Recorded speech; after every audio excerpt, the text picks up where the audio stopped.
안녕하십니까? 반갑습니다. 오늘 또 이렇게 사랑하는 성도님들과 함께 또 찬양 드리고 또 말씀을 함께 나누고 예배 드릴 수 있어서 감사가 됩니다. 곧 내일부터 아마 이렇게 태풍이 온다고 하죠. 울산은 내일하고 모레가 이렇게 또 울산 한반도 전체적으로 가장 이 태풍의 가장 큰 영향을 받을 때가 아닌가 싶습니다. 또 성도님들도 또 잘 준비하시고 또 잘 지나가도록 기도해 주시기 바랍니다. 오늘 그래도 요즘은 이렇게 좋은 시대라서 태풍이 오면 벌써 일주일 전부터 예보를 하잖아요. 태풍이 언제쯤 어느 정도로 올 거다라고 하는 것들을 저희가 알아서 그런 것들을 이렇게 준비할 수 있어서 이렇게 피해가 그나마 적은 것 같습니다. 예전 같으면 올 때까지 모르잖아요. 지금 해 뜨면 좋은 줄 알고 비 오면 바람 불면 태풍 오는 줄 알고 그렇게 살 수밖에 없었었는데 이런 예보 시스템들이 잘 돼서 우리가 미리 예비할 수 있는 것은 참 중요한 것 같습니다. 좀 전에 그 예배 전에 말씀 전에 한 형제님하고 이렇게 대화를 했는데 태풍 준비 잘 하셨냐고 하니까 예전에 몇 번 피해를 봐가지고 이제는 좀 미리미리 참 이런 준비를 좀 여러모로 신경을 썼다고 하시더라고요. 참 그런 것들이 지혜인 것 같습니다. 위험이 올 때, 어려움이 올 때 그것을 미리 알고 또 예비하는 것은 지혜잖아요. 그런데 방송에서 이렇게 경고를 해도 만약에 이런 날 난 낚시를 좋아한다고 배 빌려서 낚시 가겠다고 하면 어떻겠습니까? 그건 어리석은 자잖아요. 그런 경고를 무시하고 예보를 무시하는 것은 참 지혜가 아니죠. 참 하나님께서는 우리 인생들에게 우리의 인생이 어떻게 될지 또 그런 것들에 대해서 이렇게 분명히 성경을 통해서 말씀을 하셨습니다. 그것을 또한 어떻게 피할 수 있을지 그것이 우리가 전하고 있는 또 우리가 알고 있는 복음이죠. 그러나 그것이 복음의 전부는 또 아니고 부분적인 부분이라고 생각이 듭니다. 오늘 제가 로마서 1장 1절부터 10절까지 이 복음은 무엇인가 하는 주제로 이렇게 함께 말씀을 나누고자 합니다. 또 주님께서 허락하시면 제가 이 주일 이 말씀이나 다른 말씀 때에도 이 로마서를 중심으로 해서 강의 형태로 말씀을 이렇게 나누고자 합니다. 로마서를 하기 전에 우리가 왜 로마서를 공부를 해야 될까요? 로마서를 이렇게 알아야 될까요? 우리 로마서 1장 15절 말씀 같이 제가 로마서 1장 15절 제가 읽어드리도록 하겠습니다. 그러므로 나는 할 수 있는 대로 로마에 있는 너희에게도 복음 전하기를 원하노라. 사도 바울이 자신의 앞으로의 계획을 설명하면서 이건 로마에 있는 성도들에게 쓴 서신입니다. 그러면서 그가 뭐라고 말하고 있습니까? 나는 할 수 있는 대로 로마에 있는 너희에게도 복음 전하기를 원하노라. 성도들이 복음을 들을 필요가 있을까요? 없을까요? 여기에 너희라고 하는 것은 로마 교회 성도들을 말씀하고 있습니다. 사도 바울은 로마 교회 성도들도 그들에게 복음 전하기를 원했다라고 하는 것입니다. 그래서 우리의 이 복음이라고 하는 것은 이 구원받은 성도나 그렇지 않은 분이나 이 모든 사람이 들어야 되는 것이 복음입니다. 그리고 이제 우리가 또한 이런 복음에 대해서 상당 부분 이런 적은 부분만 생각하고 있고 그것을 전하는 경우들이 많이 있는 것 같습니다. 그래서 오늘 로마서 1장을 통해서 과연 복음이란 무엇인가 하는 부분들에 대해서 함께 또 생각을 해보기를 원합니다. 그리고 하기 전에 이 로마서의 좀 중요성에 대해서 이렇게 말씀을 드리면 여기에 기록된 대로 이 복음서는 주로 예수 그리스도의 이 말씀과 사역에 집중되어 있습니다. 그것을 많이 보여주고 있어요.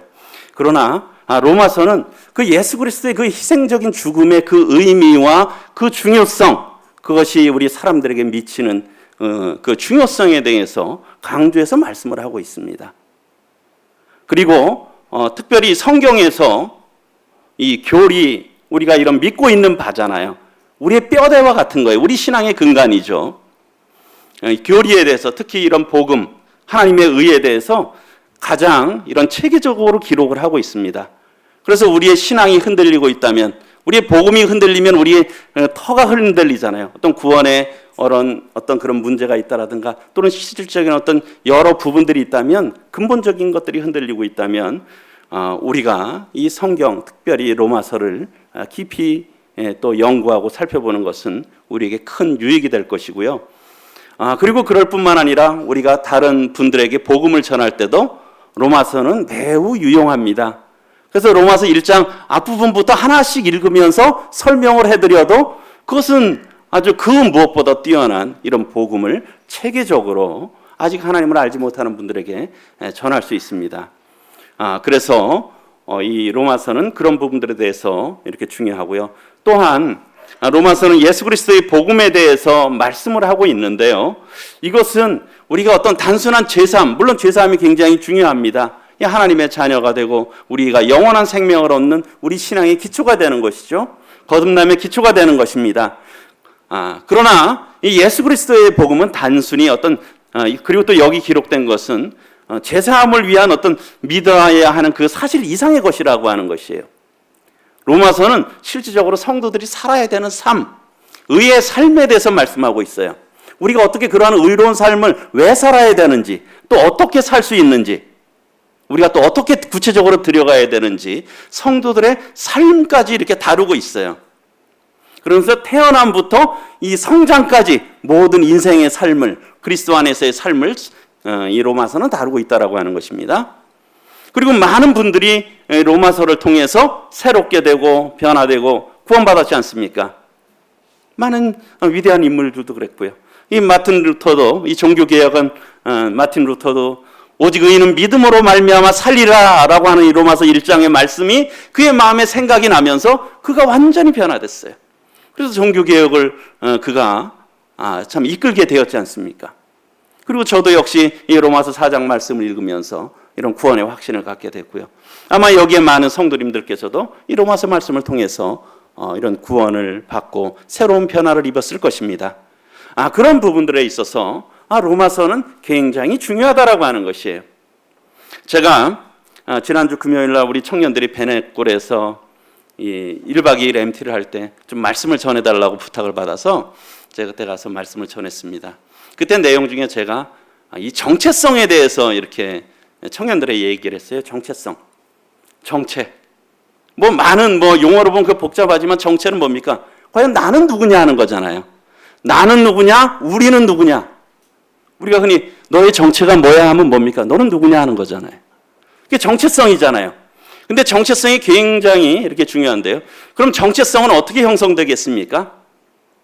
저는 누굽니까? 제가 만약에 저에 대해서 소개한다면 저 이름을 소개할 수도 있고 나이를 소개하고 어디 산다라고 하는, 그건 아주 기본적인 거죠.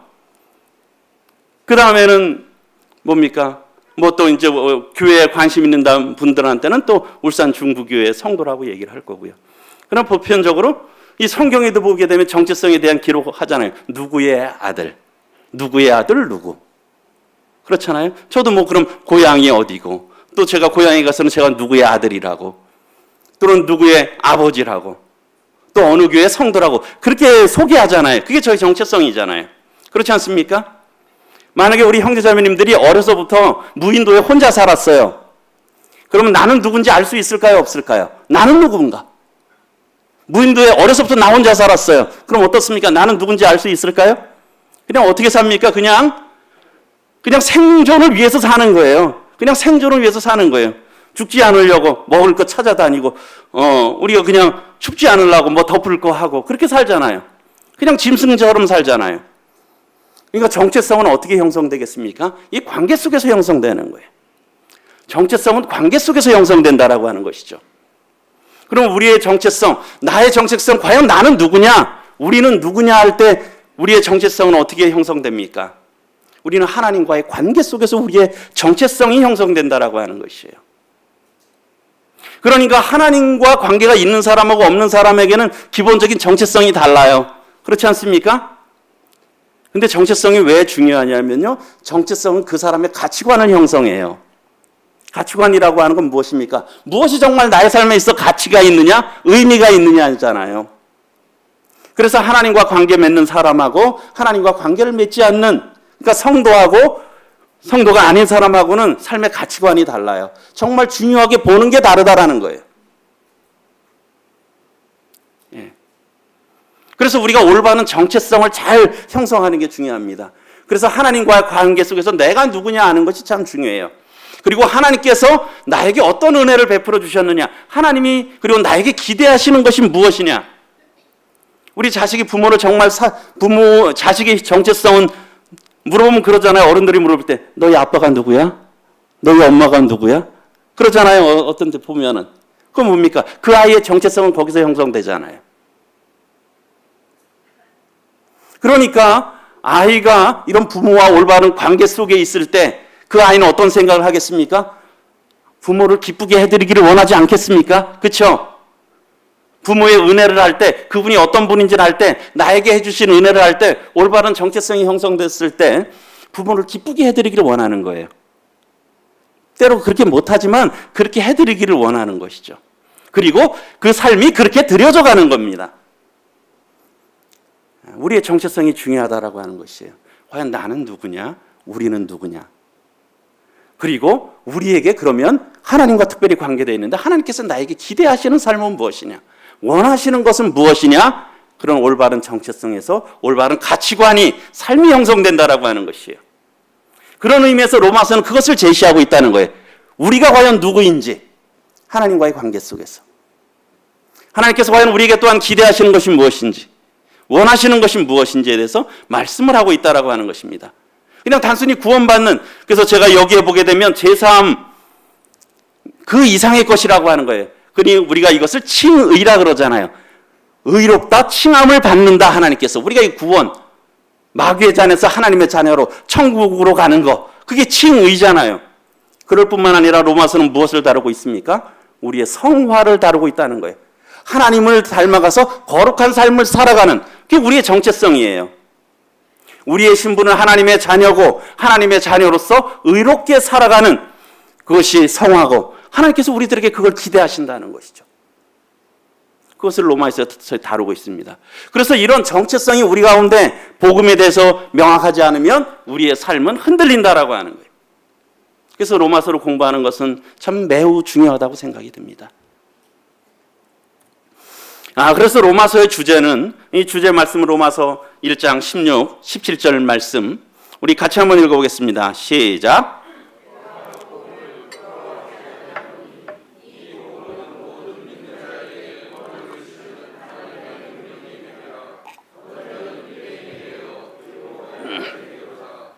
복음이 하나님의 의가 나타나서 믿음.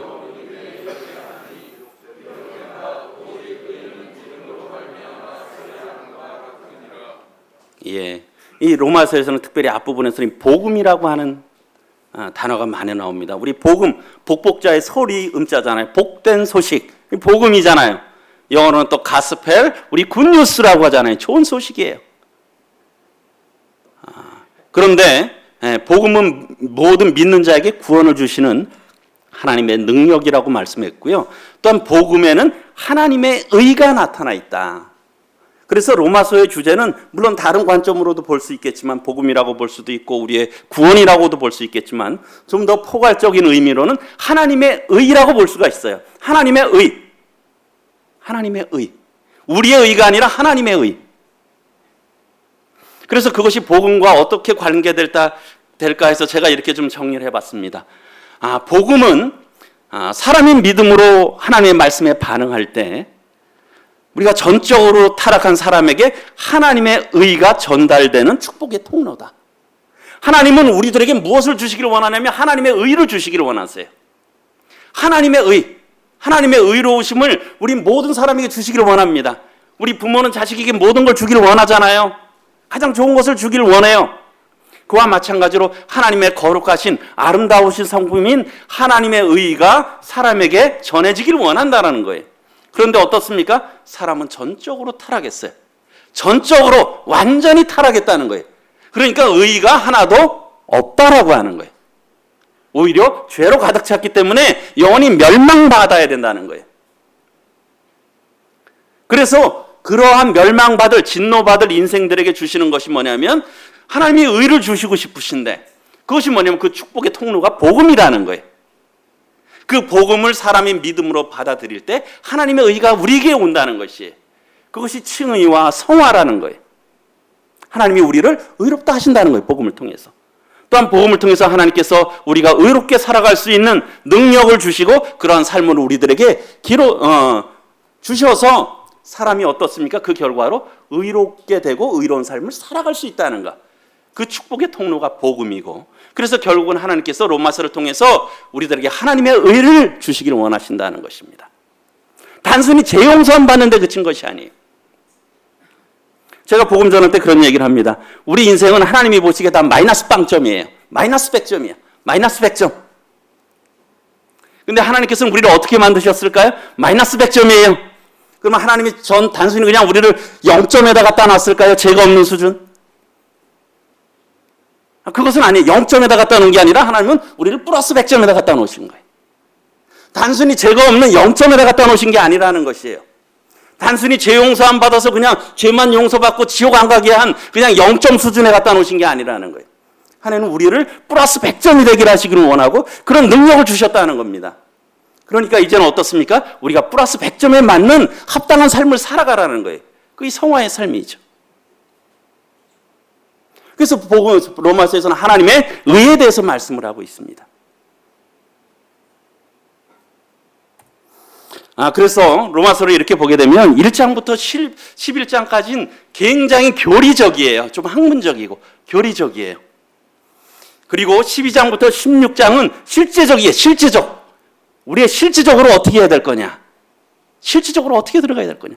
이것을 로마서는 다 다루고 있어요. 우리가 아까 얘기했잖아요. 정체성이 중요하다 그랬지 않습니까? 우리가 나가 어떤 사람인지를 아는 게 중요한 거예요. 내가 어떤 사람이냐. 그 가운데서 나의 삶이 가치관이 결정되는 거거든요. 그리고 그 사람의 행동과 모든 것들이 결정되는 겁니다. 그래서 1장부터 11장까지는 교리적이고요. 12장부터 16장은 실제적이에요. 그래서 로마서는 참 굉장히 중요합니다. 그래서 이것을 좀 여러 표현으로 정리할 수 있겠지만 저는 한번 이렇게 좀 저도 잘 기억할 수 있고 성도님들도 잘 하실 수 있게 이렇게 한번 정리해봤어요. 로마서 1장 1절부터 17절까지는 말하고 있습니다. 과연 복음이란 무엇이냐? 복음의 개요. 서론 부분이죠. 복음이란 무엇이냐? 그리고 1장 18절 우리 같이 한번 1장 17절 제가 18절 읽어볼게요. 복음에는 하나님의 의가 나타나서 믿음으로 믿음에 이르게 하나니 기록된 바 오직 의인은 믿음으로 말미암아 살리라 함과 같으니라. 복음이 무엇인지 말씀을 하면서 결론을 내고 있어요.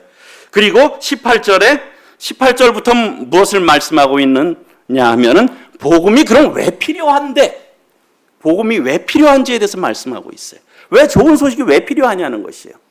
많은 분들이 복음이 왜 필요한지를 모르는 그런 경우가 많아요. 그냥 나는 잘 살고 있는데. 그래서 18절에 보면 하나님의 진노가 불의로 진리를 막는 사람들의 모든 경건하지 않음과 불의에 대하여 하늘로부터 나타나나니 특별히 하나님의 진노라고 말씀하고 있어요. 하나님의 진노가 나타난다는 거예요. 하나님이 조금 화내도 참 두렵잖아요. 하나님이 조금 태풍만 불게 해도 우리가 참 많은 사람들이 준비하고 두렵고 떨잖아요. 땅만 조금만 흔들어도 그렇잖아요. 근데 하나님이 진노하시면 어떻게 되겠습니까? 진노라고 하는 것은 굉장한 화잖아요. 하나님이 진노가 임한다라고 하는 거예요. 불의한 자들에게. 그러면서 뭐냐면 복음이 왜 필요하냐? 하나님의 진노가 있기 때문이에요. 근데 왜 하나님께서 진노하십니까? 이 죄가 있기 때문이라는 거예요. 그래서 무엇입니까? 그래서 앞부분에서는 이방인들이 다 죄다. 죄인이다. 그리고 유대인들도 2장부터는 다 죄인이다.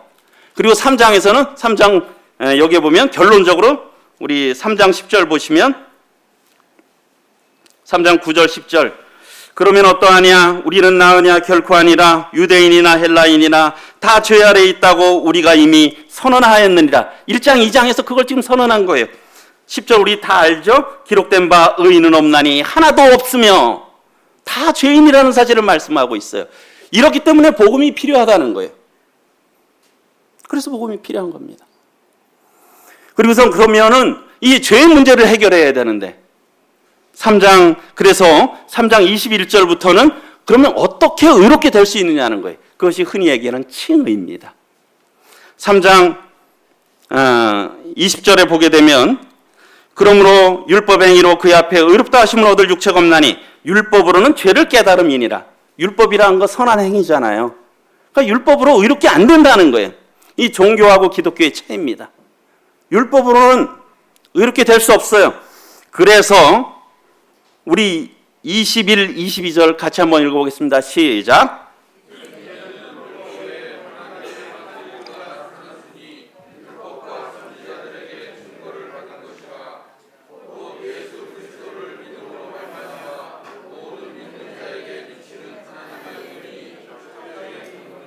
예, 여기 하나님의 의가 무엇인지 말씀하고 있어요. 예수 그리스도로 말미암는 하나님의 의, 하나님이 준비하신 옷, 하나님의 의를 말씀하고 있는 것입니다.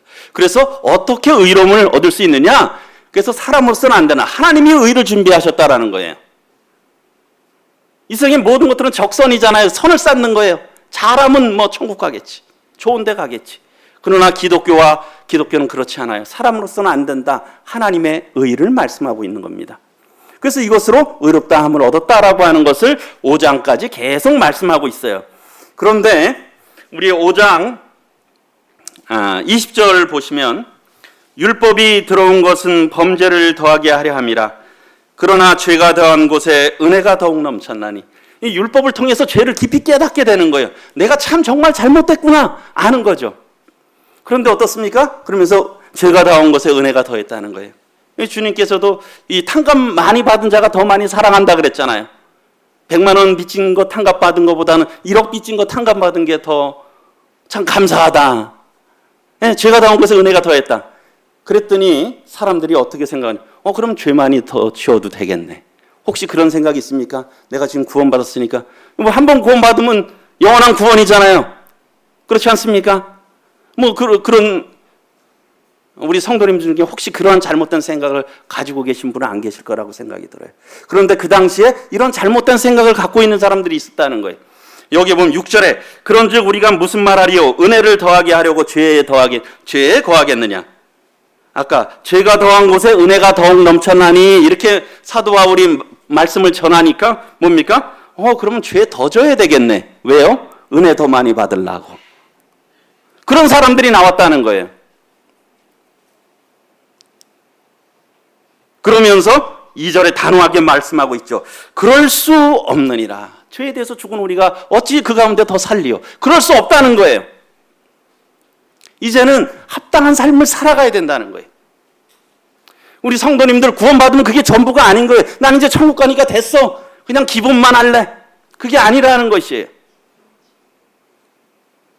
하나님은 우리에게 의로운 삶을 기대하신다는 것이에요. 그래서 6장, 7장, 8장은 우리가 어떻게 의로운 삶을 살아갈 수 있는데, 그래서 이제 성도들에게 주신 성령이 우리 마음에 참 우리가 연약하지만 주님을 위해서 살고 싶은 마음 있으시죠? 없으면 구원을 점검해 보시기 바랍니다. 예, 우리의 특징은 주님을 위해서 살고 싶은 마음이 있어요. 그런데 잘 될까요? 안 될까요? 하다 보니까 잘 안 되는 그러한 고통이 있다라고 하는 거예요. 그 문제의 그 원인과 해결책을 제시해 주는 성화를 어떻게 이루어갈 것이냐 하는 것이 6, 7, 8장이에요. 사도 바울도 그런 탄식을 했어요. 7장 24절에 보면 오호라 나는 공고한 사람이로다. 이 사망의 몸에서 누가 나를 건져내랴. 참 그도 참 의롭게 살아가고 싶은데 자꾸 드러나는 건 죄예요. 선을 원하는데. 그러면서 그 해결책이 우리 주 예수 그리스도로 말미암아 하나님께 감사하리로다. 그런즉 내 자신이 마음으로는 하나님의 법을, 육신으로는 죄의 법을 섬기노라. 그러므로 이제 그리스도 예수 안에 있는 자에게는 결코 정죄함이 없나니 이는 그리스도 예수 안에 있는 생명의 성령의 법이 죄와 사망의 법에서 너희를 해방하였습니다. 그 후에 우리의 사는 삶도 성령님의 도우심으로 하나님의 능력으로 살아가는 삶이라는 거예요. 그것이 6장, 7장, 8장에서 성령으로 살아가는 삶에 대해서 말씀을 하고 있습니다. 승리할 수 있는 삶. 그래서 어떻게 거룩한 삶을 살아갈 수 있느냐. 그 다음에 이제 9장부터 11장은 우리가 어떤 분들은 삽입장이라고 특별히 그러면 궁금해요. 그럼 이스라엘은 어떻게 될 것이냐? 이 로마 교회 성도들 중에 아마 유대인 성도들도 있었고 그다음에 이방 성도들도 같이 있었을 거예요. 그랬을 때 유대 성도들의 자신들의 그 계획이 그럼 유대인들은 이 구약은 어떻게 되느냐? 그러면서 하나님의 경륜을 말씀하고 있습니다. 그래서 로마서 9장에서는 그들의 과거 하나님의 특별하신 선택으로 이스라엘을 선택했다. 하나님의 주권에 대해서 말씀하고 있어요. 그럼 어떻습니까? 잘 섬겨야 되잖아요. 그런데 어때요? 10장에 보게 되면 현재의 모습인데 그들이 하나님의 의를 거부해요. 예수 그리스도를 거부하는 겁니다. 그래 거절하는 것이죠. 그래서 그들이 버려진 상태가 되는 거예요. 그리고 그러면은 11장에서는 그럼 그들이 버려진 상태로 그냥 계속 있을 것이냐? 그렇지 않다는 거예요. 그들은 다시 회복될 것이라는 것입니다. 그것이 이스라엘의 과거, 현재, 미래의 모습을 이 11장, 9장부터 11장까지 말씀하고 있어요. 그리고서는 12장부터 15장까지 우리가 12장부터 15장까지는 이제 적용이에요. 그러면 우리가 어떻게 살아야 되냐 이제. 그런 실질적인 모습, 교회 안에서 사회적으로 관계 속에서 어떻게 살아야 되는지 그것을 말씀하고 있습니다. 그리고 마지막 15장, 16장 부분에서 바울은 앞으로의 계획과 또 안부와 당부를 하고 있어요. 이것이 전체 로마서의 이렇게 개요라고 보시면 될 것 같아요. 조금 이해가 되십니까? 예. 이걸 스토리별로 잘 이해하시고 이것을 성도님들이 묵상하시고 또 이런 걸 가지고 복음을 하면 복음뿐만 아니라 성도가 기본적으로 자라가는데 다 모든 것이 여기 있어요. 예, 그래서 저도 이 로마서를 또 주님이 인도하시면 함께 또 개인적으로도 공부하고 이렇게 나누면서 참 이런 일들이 저희 가운데 있기를 원합니다. 우리 33절, 36절 로마서 11장인데 같이 한번 읽어보겠습니다. 시작.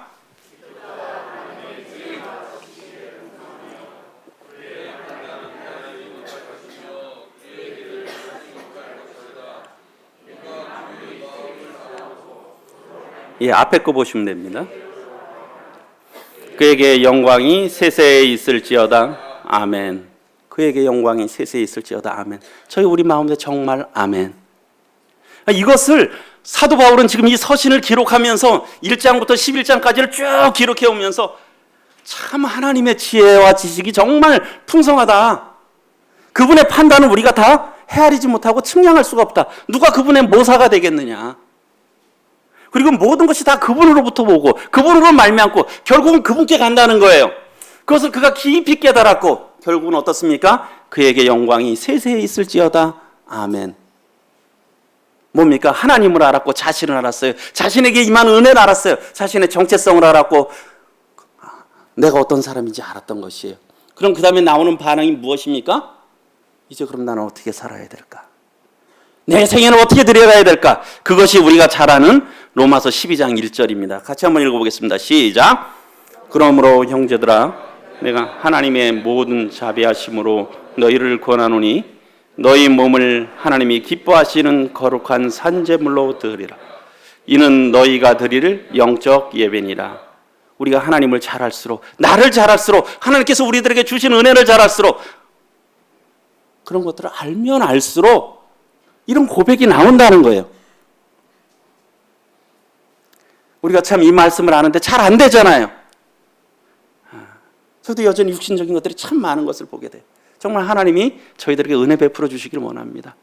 정말 우리가 이론에 그치는 것이 아니라 우리의 삶과 우리의 마음을 생각을 바꿔서 우리의 삶이 정말 바뀌기를.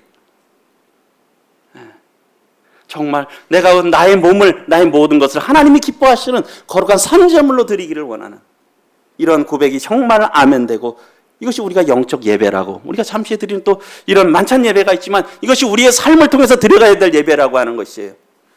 우리가 이런 것들이 잘 정립되지 않았기 때문에 여전히 우리 자신들만을 위해서 살아가는 경우가 많다는 거예요. 예, 제가 오늘 너무 서론을 오래 말씀드렸는데 그러나 참 이것이 중요하다고 생각됩니다. 그래서 로마서 1장 제가 오늘 1절부터 17절까지 말씀을 보겠는데요. 1장 1절부터 17절까지는 서론이고 복음의 이 개요인데요. 1장 1절부터 7절까지는 인사하는 부분이에요. 문안 인사하는데 거기도 참 많은 귀한 내용이 있고요. 그 다음에 8절부터 15절까지는 그 고린도 교회 방문 계획 그런 부분들, 이유들에 대해서 말씀을 하고 있고 16, 17은 이 주제 말씀인 것입니다. 그래서 좀 먼저 첫 번째로 과연 복음이란 무엇인가 하는 부분들을 살펴보겠습니다. 첫 번째로 과연 복음의 기원이 뭐냐? 복음이 어디서부터 왔느냐는 겁니다. 복음은 어디서부터 왔습니까? 우리 1장 1절 같이 한번 읽어보겠습니다. 시작. 예수 그리스도의 종 바울은 사도로 부르심을 받아 하나님의 복음을 위하여 택정함을 입었으니. 사도 바울은 자신의 정체성을 나는 누구냐 했을 때 예수 그리스도의 종 바울이라고 말하고 있습니다. 사도로 부르심을 받았다. 그리고요, 무엇을요? 하나님의 복음. 복음이 어디서부터 왔느냐? 하나님으로부터 왔다라고 하는 것이에요. 이것이 굉장히 중요해요. 세상 종교는 어디부터 왔습니까? 사람으로부터 왔어요. 다른 종교의 창시자들은 사람이에요. 그러나 하나님의 복음은 어디서부터 왔느냐? 우리가 전하는 복음은 하나님으로부터 온 거예요. 그 다른 겁니다. 사람으로부터 왔느냐? 하나님으로부터 왔느냐? 갈라디아서에서 사도 바울은 이 복음을 변증하면서 자신에 대해서 여기서 또 소개하고 있어요. 사람들에게서 난 것도 아니요 사람으로 말미암은 것도 아니요 오직 예수 그리스도와 그를 죽은 자 가운데서 살리신 하나님 아버지로 말미암아 사도된 바울은 자신을 소개할 때 사람으로부터 난 것이 아니라는 거예요. 사람으로 말미암은 게 아닌 거예요. 예수 그리스도와 하나님 아버지로 말미암아 그가 사도가 됐다는 거예요. 이 복음의 심부름꾼이 됐다는 거예요. 그러면서 그가 계속 복음을 하고 있죠. 9절에 보면 우리가 전에 말하였거니와 내가 지금 다시 말하노니 만일 누구든지 너희가 받은 것 외에 다른 복음을 전하면 저주를 받을지어다. 사도 바울의 복음이면 어떻습니까? 자기만 믿고 그 다른 사람들만 믿으면 되잖아요. 그러나 천지 창조하신 만물의 주이신 하나님의 복음이에요. 그렇기 때문에 하나님이 주신 이 복음 외에 다른 복음을 전하면 어떻게 됩니까? 저주를 받는다라고 말씀하고 있어요. 다른 복음. 시간 관계상 갈라디아서에 대해서 말씀드리진 않겠습니다. 그러면서 11절에 그가 전한 복음을 말씀하고 있어요. 형제들아 내가 너희에게 알게 하노니 내가 전한 복음은 사람의 뜻을 따라 된 것이 아니라. 그가 전한 복음은 사람의 뜻을 따라 된 것이 아니에요. 우리가 알고 있는 것은 사람의 뜻으로 한 거예요. 아니에요. 누군가 우리 성도님들이 복음 말씀 들었지만 그분의 뜻이 아니에요. 하나님의 말씀, 하나님으로부터 비롯된 말씀인 것이에요. 그러면서 12절에 이는 내가 사람에게서 받은 것도 아니다. 그리고 사람에게 배운 것도 아니다라고 하는 것이에요. 오직 누구로부터요? 예수 그리스도의 계시. 하나님이신 예수님이 직접 열어 보여주신 거예요. 알려주신 하나님의 복음이라는 거예요. 우리가 믿고 있는 복음이 그런 복음이라는 거예요. 세상의 복음, 세상의 종교와는 철저하게 다르다는 것입니다. 사람의 것이 아닌 하나님의 복음입니다. 우리가 이런 것들을 깊이 생각해 보시기 바랍니다. 과연 하나님을 선택할 것이냐, 세상을 선택할 것이냐. 곧 있으면 우리가 또 추석 명절이잖아요. 혹시 그런 고민하시는 분들 있습니까? 이거 절을 해야 돼, 절을 하지 말아야 돼. 그런데 참여해야 돼, 말아야 돼. 과연 우리가 하나님만 섬길 것인지, 세상을 섬길 것인지, 사람을 섬길 것인지 선택해야 되는 것이에요. 그럼 많은 것들은 물론 우리의 전통적으로 내려왔지만 하나님으로부터 온 것이 아닌 것이에요. 우리는 하나님의 복음을 따라야 되는 것입니다. 두 번째로 우리가 중요한 것들은 어떻게 합니까? 정말 중요한 것들은 계획하잖아요.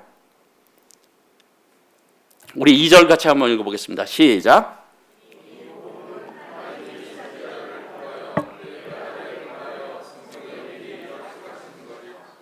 이 복음은 하나님께서 미리 계획하셔서 성경이 미리 약속하셨어요. 그래서 많은 부분 말씀하셨어요. 선지자들을 통해서 성경에 미리 약속하신 거예요.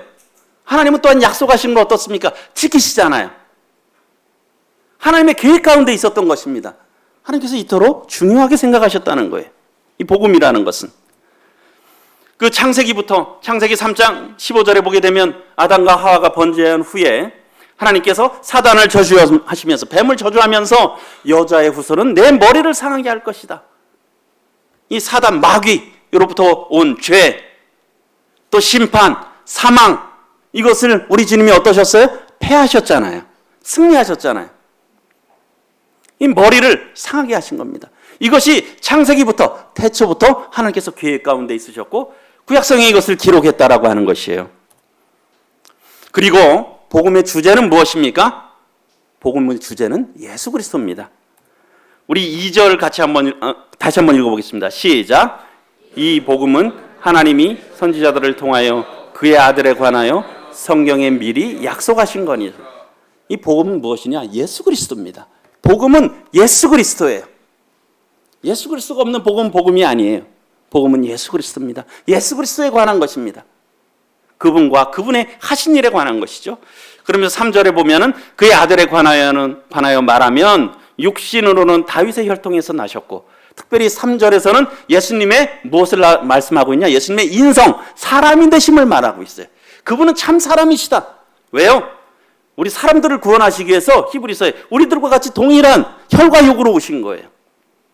그래서 우리가 형제라 부르기를 부끄러워하지 아니하셨다. 우리의 죄를 담당하시기 위해서 육신의 모습을 입고 오신 것입니다. 그래서 3절은 예수님의 인성을 말씀하고 있고요. 4절은 예수님의 신성을 말씀하고 있어요. 그분이 참 하나님이시다. 성결의 영으로는 죽은 자들 가운데서 부활하사 능력으로 하나님의 아들로 선포되셨으니 곧 우리 주 예수 그리스도시니라. 이 세상의 종교 창시자 중에 다시 살아난 사람이 있습니까?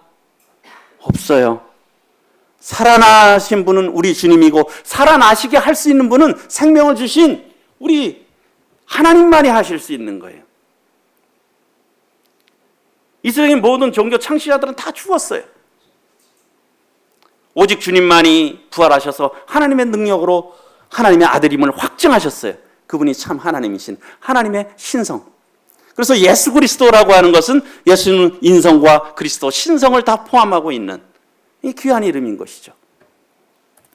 그래서 우리 이 구약 성경에 보게 되면 글자가 작아서 안 보이지만 이런 구약에 이런 많은 예언들이 있어서 신약에 성취됐어요. 그 예언들이 무엇입니까? 다 예수님에 대한 예언이에요. 여자의 후손으로 오실 것, 베들레헴에서 탄생하실 것, 동정녀로 탄생하실 것, 또 은30에 팔리실 것, 죄인들과 함께 못 박히시고 부자의 무덤에 장사되실 것, 부활하실 것, 그것이 다 어떻습니까? 구약 성경에 예언하신 대로 그대로 성취하신 거예요. 이게 성경의 주제는 예수 그리스도입니다. 복음이죠. 우리 입장에서는 복음이에요. 우리 같이 한번 읽어보겠습니다. 시작. 너희가 성경에서 영생을 얻는 줄 생각하고 성경을 연구하거니와 이 성경이 곧 내게 대하여 증언하는 것이니라. 예수님께서 친히 말씀하셨어요. 예수님 당시에는 아직 이 신약 성경이 쓰여지지가 않았어요. 그럼 이 성경은 어느 성경을 말씀하겠습니까? 이 구약 성경을 말씀하고 있는 겁니다. 그래서 너희가 성경에서 영생을 얻는 줄 생각하고 성경을 연구하는데 뭐냐면 이 성경이 곧 나에 대해서, 예수 그리스도에 대해서 증언한다라고 하는 것이에요. 그래서 사도행전 5장 30절에 보게 되면 너희가 나무에 달아 죽인 예수를 우리 조상의 하나님이 살리시고 이스라엘에게 회개함과 제사함을 주시려고 그를 오른손으로 높이사 임금과 구주로 삼으셨느니라. 이스라엘 백성들은 예수님이 어떤 분인지 몰랐어요. 그렇기 때문에 예수님을 이방인의 빌라도의 손을 빌어 십자가에 못 박게 했습니다. 그러나 너희가 죽은 예수는 우리의 죄를 담당하시기 위해서 죽은 예수라고 하는 이름을 가지고 계시고, 그리고 다시 하나님이 살아나셨잖아요. 살아나셔서 뭐가 되십니까? 임금과 구주가, 주인이 되시고 구원자가 되시고 또 우리의 통치자가 되신다는 것입니다. 그래서 우리가 받아들이는 복음은 무엇을 받아들이느냐? 예수님을 받아들이는 거예요. 믿는다라고 하는 것은 예수님을 믿는다 그러는데 단순히 십자가에서 죄 용서하신 거 그만 믿는 게 아니라는 거예요. 그냥 예수만 믿는 것이 아니라는 거예요. 나라의 죄를 용서하신 예수님, 그리고 임금과 구주가 되신 그리스도, 나의 왕이신 그리스도로 예수님을 받아들이는 거예요. 그리고 그분의 권위 앞에 굴복하는 겁니다. 순종하는 거예요. 그럼 어떻습니까? 삶이 바뀌지 않겠어요? 나의 소속이 바뀌었는데. 그렇지 않습니까? 우리가 이런 것들을 깊이 생각할 필요가 있다고 생각 들어요. 주 예수 그리스도, 우리의 주인이시고 죄를 용서하시고 왕이시고 대제사장이신 예수 그리스도, 하나님이신 그분을 우리가 영접하는 것이라고 하는 것이, 그분을 믿는 것. 그래서 복음은 예수 그리스도시다. 그분을 전하는 것입니다. 네, 어느 성도 책상 앞에 이런 글이 있어서 제가 가져와 봤는데요. 사람이 구원을 받지 않고는 주님을 배울 수가 없고, 그렇잖아요. 사람이 구원을 받지 않고는 주님을 배울 수가 없어요. 알 수도 없어요. 그리고요, 또 그런데 구원 받았다고 해서 다 아는 것도 아니잖아요. 그렇죠? 그래서 우리가 배우는 게 필요한데, 주님을 배우지 않고는 주님을 따를 수가 없는 거예요. 그분이 어떤 분인지 모르는데, 그분이 무엇을 원하는데도 모르는데, 그리고 또 주님을 따르지 않고는 주님 안에 거하는 복을 누릴 수가 없다는 겁니다. 예수님은 우리들을 구원하셨을 뿐만 아니라 우리가 또 알면서 자라가고 그 가운데서 주시는 풍성이 참 지극히 크다는 거예요. 골로새서 2장 3절에서는 그 안에는 지혜와 지식의 모든 보화가 감추어져 있느니라. 예수 그리스도를 말씀하고 있잖아요. 비밀이라고 말씀하고 있어요. 우리가 정말 더 사모하기를, 정말 평생을 통해서 늘 사모하기를 원하는 것은 정말 우리의 복음 대신 예수 그리스도를 더 알아가는 걸 것이에요. 성령께서 우리들을 더 깨닫게 해주시고 우리의 삶을 통해서 들여가고 그 가운데서 역사하시는 은혜로 우리를 인도하시고 함께 하시는 우리 주님을 더 경험해가는, 알아가는, 이것이 보화라는 거예요. 그것이 지혜고 참 지식이라는 거예요. 모든 보화가 그분 안에 있다는 것입니다. 우리가 이것을 전하고 또 깊이 묵상하며 들여져 가야 될 것입니다. 그 다음에 네 번째로는 복음의 능력이 있다라고 하는 것입니다. 복음은 모든 믿는 자에게 구원을 주시는 하나님의 능력이라는 거예요. 내가 복음을 부끄러워하지 아니하노니 이 복음은 모든 믿는 자에게 구원을 주시는 하나님의 능력이 됨이라. 먼저는 유대인에게요 그리고 헬라인에게로다. 참 놀라운 능력이 있지 않습니까? 우리 형제자매님들, 내가 어떻게 구원받았나, 구원받기 전과 뒤의 모습을 한번 생각해 보세요. 복음의 능력이 있습니까? 우리를 완전히 바꾸지 않았어요? 우리의 생각과 가치관, 하나님에 대한 관점, 삶에 대한 관점, 그 하나님의 말씀의 복음으로 이것이 있었던 거예요. 사도 바울은 데살로니가전서 1장 5절에서 이는 우리 복음이 너에게 말로만 이른 것이 아니라 또한 능력과 성령과 큰 확신으로 된 것임이라. 우리가 너희 가운데서 너희를 위하여 어떤 사람이 된 것은 너희가 아는 바와 같으니라. 사도 바울이 어떤 사람이 된 것, 우리 어떤 사람이 아까 정체성이잖아요. 어떤 사람, 그 사람이 어떤 사람이냐. 사도 바울은 어떤 사람이었습니까? 근데 어떤 사람이 됐습니까? 그가 예수 그리스도 믿는 사람들을 박해하던 자였잖아요. 자기 의에 사로잡혀 있던 자였잖아요. 그가 그러나 주님을 만나고 복음을 접한 후에, 주님을 만난 후에 그가 어떻게 바뀌었어요? 이 복음을 전하는 자, 그리고 이 복음을 위해서 기꺼이 고난받는 자, 목숨까지 내놓는 자로 그의 생애가 바뀌었어요. 이 복음의 능력이지 않습니까? 이 복음의 말씀에 능력이 있다라고 하는 거예요. 우리에게 능력이 있는 것이 아니라 이 복음의 말씀에 능력이 있고 이것은 지금도 계속 역사한다라고 하는 것입니다. 그리고 다섯 번째로는 복음은 계시하고 있어요. 보여주고 있어요. 무엇을 계시합니까? 복음은 하나님의 의를 드러낸다는 거예요. 하나님의 의가 어떤 것인지. 17절에 복음에는 하나님의 의가 나타나서 믿음으로 믿음에 이르게 하나니 기록된 바 오직 의인은 믿음으로 말미암아 살리라 함과 같으니라. 하나님의 의가 복음에는 나타나 있다라고 하는 것이에요. 그 믿음으로 말미암는 의. 그래서 오직 의인은 믿음으로 말미암아 살리라. 이것은 두 가지 의미를 갖고 있다고 생각이 들어요. 구원받을 때도 믿음으로 필요하고요. 믿음이 필요합니다. 그리고요, 살아가면서도 의인의 삶은 또한 믿음의 삶이라는 거예요. 구원받을 때도 우리에게 믿음이 필요하고 구원받은 후에도 우리는 여전히 믿음으로 살아간다는 거예요. 그래야 하나님의 의가 나타난다는 거예요. 그리고 믿음으로 해서 믿음에 이르게 한다. 작은 믿음이지만, 아주 겨자씨만한 믿음이지만 우리 구원받을 때 믿음은 어떠했습니까? 그때 아는 주님은 어떤 주님이었어요? 굉장히 작은 믿음이었잖아요. 그러나 그것이 생명이 있잖아요. 마치 뱃속에서 자라는 아이가 어떻습니까? 정자와 난자, 우리 눈에 보이지 않는 거에서 씨가 형성되듯이, 그렇지만 거기서 생명이 일어나듯이 그것이 점점 믿음이 자라간다는 것이에요. 복음에는 하나님의 의가 나타나 있다. 꼭 필요한 것이 믿음이라는 것이에요. 그래서 3장 아까 읽어드렸지만 21절, 22절에는 하나님의 의가 나타났다는 거예요. 하나님의 의, 그리고 하나님의 의는 어떻습니까? 차별이 없는 의예요. 하나님의 의가 나타났고요. 이스라엘의 잘못이 뭡니까? 로마서 10장 3절에 보면 하나님의 의를 모르고 자기 의를 세우려고 힘써 하나님의 의에 복종하지 아니하였느니라. 혹시 이 자리에 나는 의로워, 나는 그래도 잘 살아, 이 정도면 하나님이 받아주시겠지, 그런 분들 계시다면 포기하시기 바랍니다. 이스라엘의 잘못이 무엇입니까?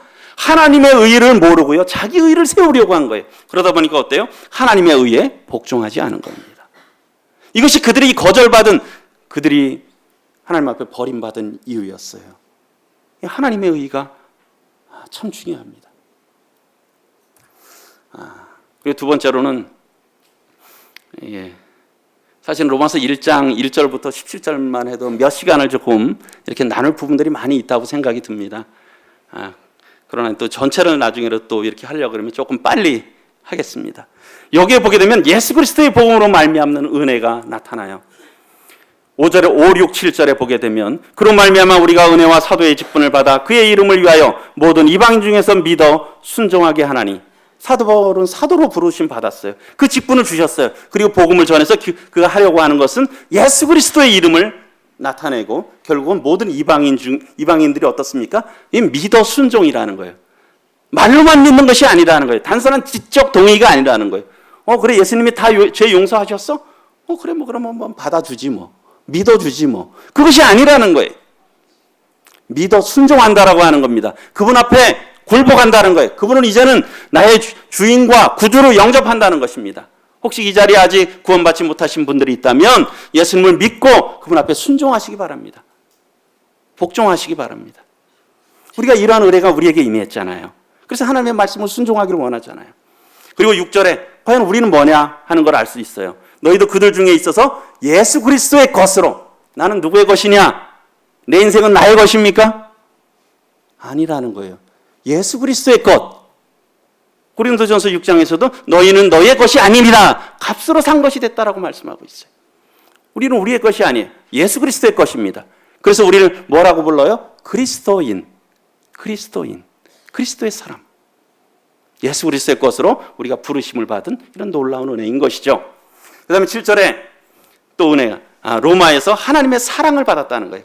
우리는 하나님의 저주의 대상이었습니다. 그러나 이제는 우리가 하나님의 사랑을 받는 자가 됐어요. 그리고 뭡니까? 성도라. 성도가 뭡니까? 거룩한 성 무리도잖아요. 거룩한 무리들. 우린 철저히 죄인이었어요. 그런데 성도, 그것이 교회잖아요. 에클레시아. 불러낸 무리들, 저희가 성도가 된 거예요. 거룩한 무리들. 하나님의 사랑받고 성도라 부르심받고 그 다음에 은혜와 평강을 누릴 수 있는 자가 됐다는 거예요.